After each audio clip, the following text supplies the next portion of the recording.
Good morning, students. Today we will start the remaining topic for national determination of national income and employment.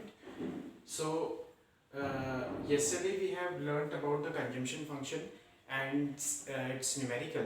Today we are going to understand about the aggregate demand and supply.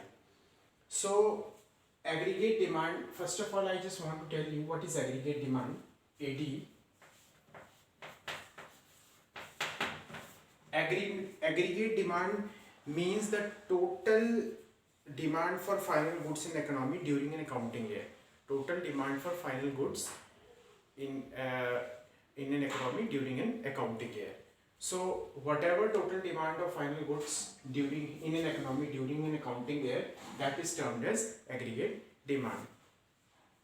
And if we just broadly classify that aggregate demand, AD consists of two components, that is the consumption function and another is the investment.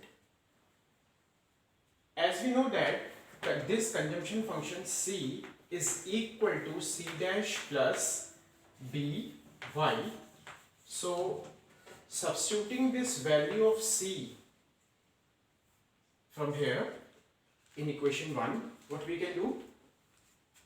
We can write AD as, instead of writing C, because C, that is consumption function, is equal to C dash plus by, we can write down C dash plus by over here in place of C and I as it is. Dear student, this I is the investment expenditure and it comes under ex ante investment, that is I is equal to I bar. So we can write down, as it is a planned investment and it is fixed, so we are denoting the investment by I dash, that is autonomous investment or the planned investment or ex ante investment. Combining both these constant term one side,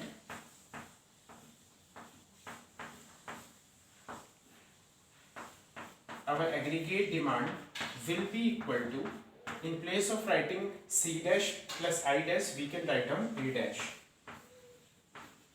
and by as it is. So now our equation of aggregate demand changes to AD is equal to A dash plus by. This will be the final equation for aggregate demand. So collectively we can say that AD is equal to the autonomous expenditure plus B MPC, margin propensity to consume, into Y, national income. So now let us understand how this graphical representation for aggregate demand can be shown. So here, for making its graphical representation, what we can do, we can plot two axes over here, x-axis and y-axis. In x-axis, we have to write income or output, because output is proportional to the income, and in y-axis we will denote it by aggregate demand, AD. Okay, AD. Now this AD curve will originate slightly from above from the origin.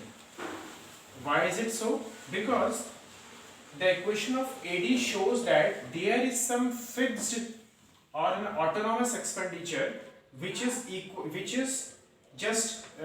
shown from origin to this point, from origin to the constant point, and thus this equation of AD will start somewhat above from the origin, okay, which represent that there is some fixed autonomous expenditure in aggregate demand. So we have sketched this graph of aggregate demand. So this linear equation shows the graph of aggregate demand. After that, aggregate demand we will try to understand that what is aggregate supply. For our assumption, in economy, aggregate supply refers to the total level of income in an economy, and this will start from a slope of from origin, and this AS graph will start from the origin and with a slope of 45 degree. That is, if you will find the slope of this line, it will comes to be 1. Tan theta, tan 45 is equal to with an angle of 45 degree. So this curve shows the aggregate supply curve. So these 2 points where these two linear equation of aggregate demand and aggregate supply, where these two lines intersect, that point is known as equilibrium level in an economy.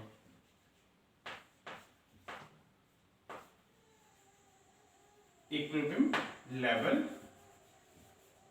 of an economy, where this aggregate demand intersect the aggregate supply.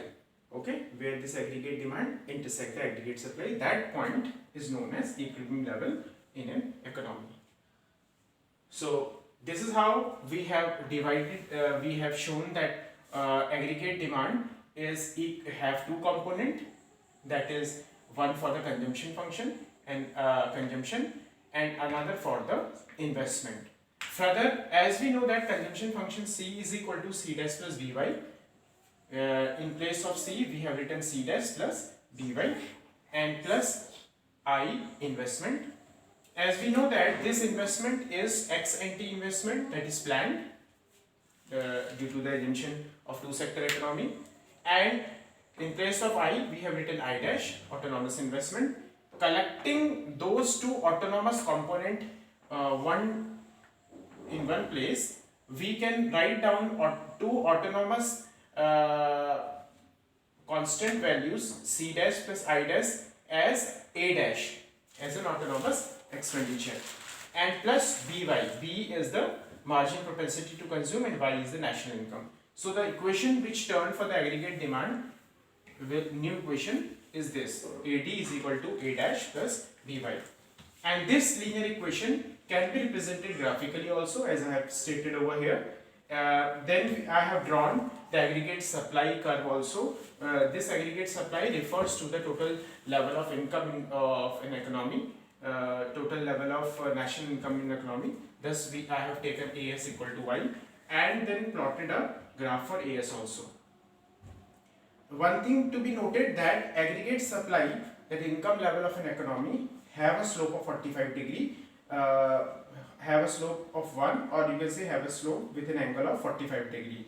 So we have made this line like this, and the intersection of these aggregate demand and aggregate supply comes to give you, this will give you the equilibrium level of an economy.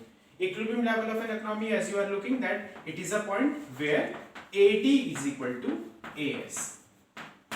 Okay, so this is the important topic for the aggregate demand and supply which I want to share with you. In our next context, I will tell you how to deal with the numericals relating to the aggregate demand. Thank you.